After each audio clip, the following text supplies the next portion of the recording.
नमस्कार दोस्तों, आपके अपने चैनल हमारे संस्कार में आपका बहुत बहुत स्वागत है। आज हम आपके लिए लेकर आए हैं पौष मास में सुनी जाने वाली कथा का आगे का वृतांत।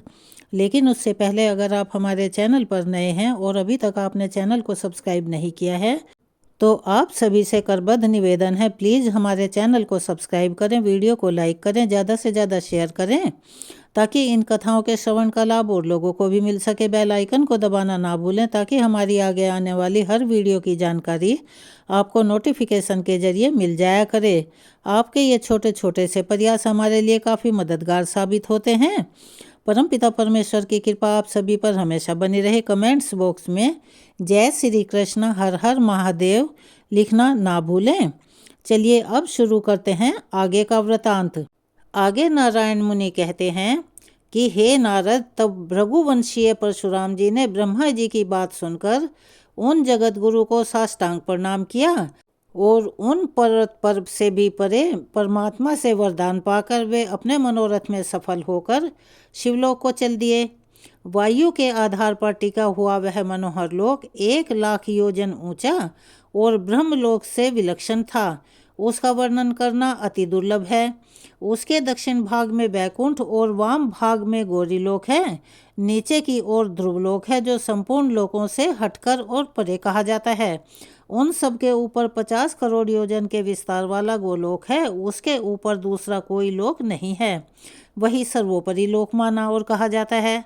मन के समान वैशाली योगेंद्र परशुराम जी ने उस शिवलोक को देखा। वह महान अद्भुत लोक उपमाओं और उपमेय से रहित, अर्थात जिसकी कोई भी उपमा नहीं की जा सकती और किसी लोक से तुलना नहीं की जा सकती, अर्थात अनुपम श्रेष्ठ योग, इंद्रियों, सिद्धों, विद्या विशारद, करोड़ों कल्पों की तपस्या से पवित्र शरीर वाले पुण्य आत्माओं से निःसेवित, मनोरथ पूर्ण करने वाले कल्प वृक्षों के समूहों से भरा हुआ, असंख्य कामधेनुओं के समुदायों से सुशोभित हो रहा था।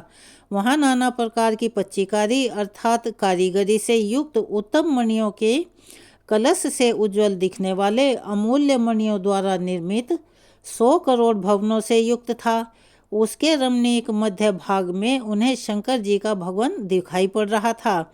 उस परम मनोहर भवन के चारों ओर बहुमूल्य मणियों की 4 दीवारों का निर्माण हुआ था। वह इतना ऊंचा था कि आकाश का स्पर्श करता जान पड़ रहा था। उसका रंग दूध और जल के समान उज्जवल था। उसमें 16 दरवाजे थे और वह सैकड़ों ऐसे मंदिरों से ही सुशोभित था जो अमूल्य रत्नों द्वारा निर्मित और रत्नों की सीढ़ियों से विभूषित हो रहे थे।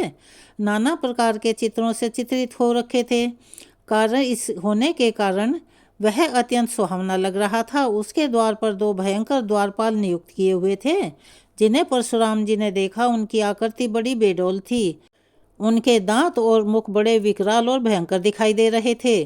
3 बड़े बड़े नेत्र थे जिनमें कुछ पीलिमा और कुछ लालिमा छाई हुई थी।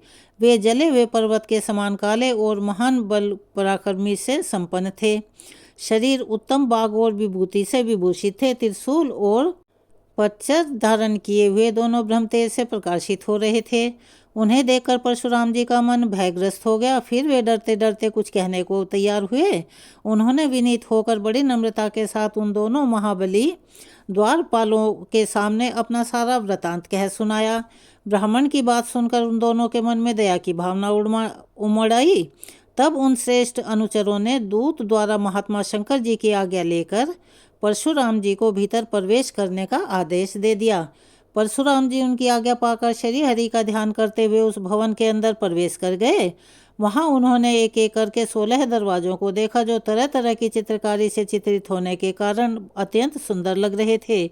उन पर भी द्वारपाल नियुक्त थे। उन्हें देखकर परशुराम जी को महान आश्चर्य हुआ। आगे बढ़ने पर उन्हें शंकर जी की सभा दिखाई पड़ी जो बहुत से सिद्धगणों से व्याप्त थी। महर्षि द्वारा सेवित और पारिजात पुष्पों की गंध से युक्त वायु द्वारा सुवासित थी यानी सुगंधित थी। उस सभा में उन्होंने देवेश्वर शंकर जी के दर्शन किए। वे रत्नाभरणों से सुसज्जित होकर रत्नमयी सिंहासन पर विराजमान थे। उनके मस्तक पर चंद्रमा सुशोभित हो रहा था। वे बाघंबर पहने और त्रिशूल और पट्स धारण किए हुए थे। उनके शरीर विभूति से सुशोभित था। वे सर्प का यज्ञोपवीत पहने हुए थे और महान कल्याणमयी स्वरूप कल्याण करने वाले कल्याण के कारण पूर्ण काम और करोड़ों सूर्य के समान प्रभावशाली थे।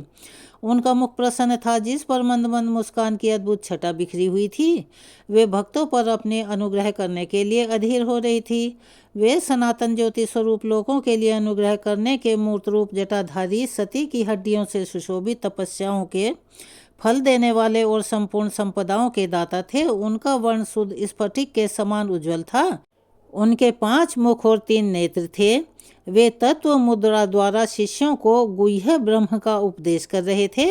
योगेंद्र उनकी स्तुति में और बड़े बड़े सिद्ध उनकी सेवा में नियुक्त थे। उन्हें देखकर परशुराम जी ने बड़े आदर के साथ सिर झुकाकर प्रणाम किया। फिर शिवजी के बाएं भाग में कार्तिकेय जी, दाहिनी ओर गणेश्वर, सामने नंदीश्वर, महाकाल और वीरभद्र तथा उनकी गोद में उनकी प्रियतमा पत्नी गिरिराज नंदिनी गौरी को देखा। उन सबको भी परशुराम जी ने बड़े भक्तिपूर्वक सिर झुकाकर नमस्कार किया।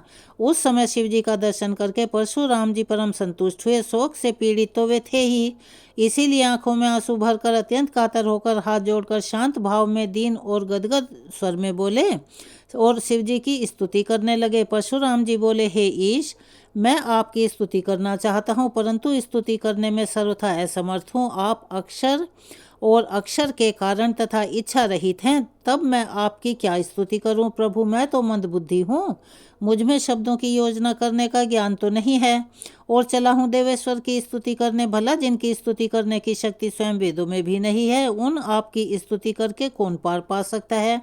आप मन, बुद्धि और वाणी के अगोचर, सार से भी सार रूप, परात्पर ज्ञान और बुद्धि से असाध्य, आदि मध्य और अंत से हीन तथा अविनाशी विश्व पर शासन करने वाले, तंत्र रहित तंत्र के कारण ध्यान द्वारा असाध्य साधन करने में अत्यंत सुगम और दया के सागर हैं।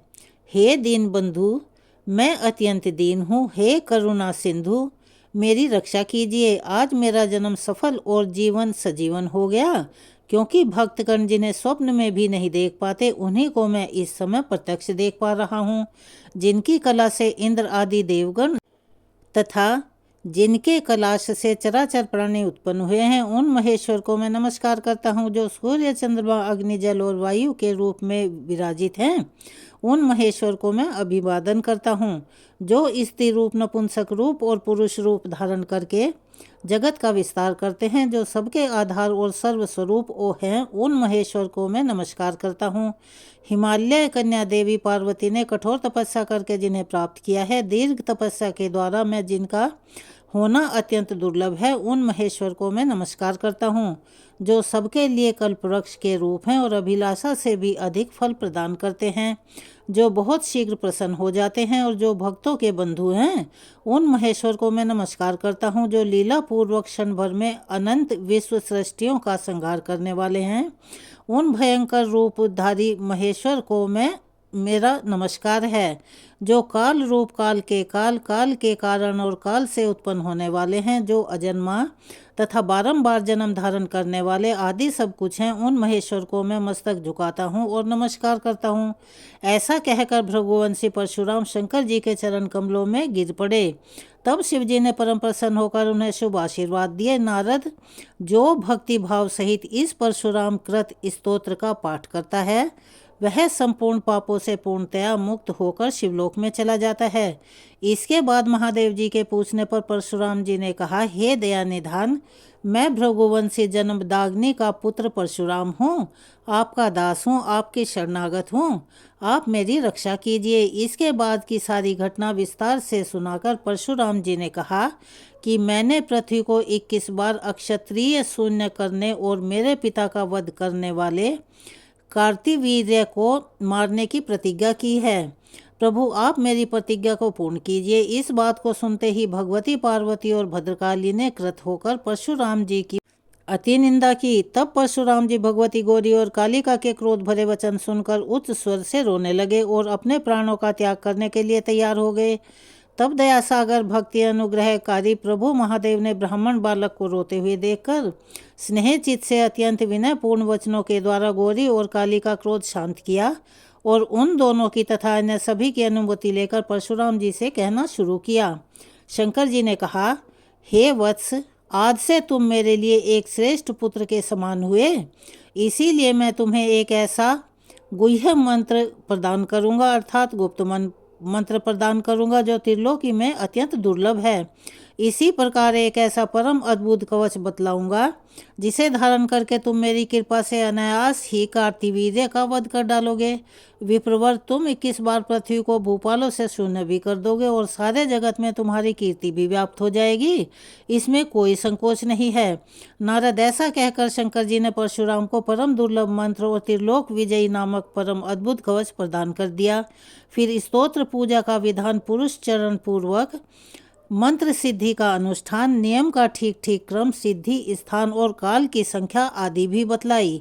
उसी समय उन्हें संपूर्ण वेद वेदांग भी पढ़ा दिए। तत्पश्चात शिवजी ने परशुराम को नागपाश, पाशुपतास्त्र, अत्यंत दुर्लभ ब्रह्मास्त्र, आग्नेयास्त्र, नारायणास्त्र और भी बहुत से सिद्ध अस्त्र भेंट किए और संघान, अक्षय धनुष, आत्मरक्षा का उपाय, संग्राम में विजय पाने का क्रम, अनेक प्रकार के माया युद्ध मंत्र पूर्वक हुंकार, अपनी सेवा की रक्षा तथा शत्रु सेना का विनाश का ढंग, युद्ध संकट के समय नाना प्रकार के अनुपम उपाय, संसार को मोहित करने वाली तथा बुढ़ापा और मृत्यु को हरण करने वाली विद्या भी सिखाई। परशुराम जी ने चिरकाल तक गुरुकुल में ठहरकर संपूर्ण विद्याओं को सीखा, फिर तीर्थ में जाकर मंत्र सिद्धि प्राप्त की। इसके बाद शिवजी आदि को प्रणाम करके वे वापस अपने आश्रम को लौट आए। फिर नारद जी ने पूछा, भगवान, अब मेरी यह सुनने की इच्छा है कि भगवान शंकर ने दयावश परशुराम जी को कौन सा मंत्र और कौन सा स्तोत्र और कौन सा कवच दिया था? उस मंत्र के आराध्य देवता कौन थे? कवच धारण करने का क्या फल है और स्तोत्र पाठ से किस फल की प्राप्ति होती है?